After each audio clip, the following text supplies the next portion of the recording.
सावगारियाव ट्रेक्टरनि सावगारियाव थोजासे बे बिसायख'थि जानायनि गेजेरजों जों जे सरकार दाखासिगोन बे कनफार्म जाबाय।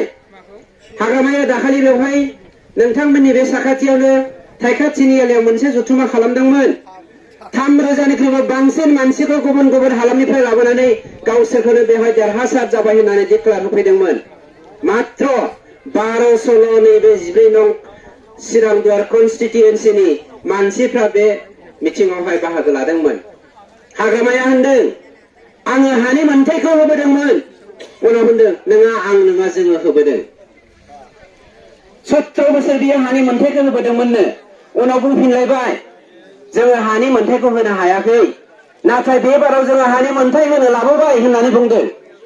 जाय हाग्रामाया गावनो बिटिआर सक्तिखौ रिभिउ खालामनांगौ होननानै सावरायग्रानो नाफाम बाथोन दौयै दौयै, तिरेन बर'नो दुन्दिया बाथोन दौयै दौयै, अनजलि दैमारिनो ना बाथोन दौयै दौयै बुरखायनानै गावसिनि फलिया खालामनानै जोंखौ थगायबावनानै आरोबाव खेबसे हानि मोनथायखौ जों लाबोबाय होननानै बुंदों। रायजोफ्रा बुंनायसाय थामथि बर' ঐक्यखौ हाग्रामाया खालामदों नामा? खालामाखै। बियो होनदों जोङो लाबोदों। नोङो जुदि लाबोदोंमोनब्ला अके, नोङो सासे उइटनेस हिसाबै साखि हिसाबै सिगनेचार होदों, जों गनायो। नाथाय नोङो सिगनेचार होनानै दाखालि मानोथो रिभिउ खालामनांगौ होनफिना?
जिंदाबाद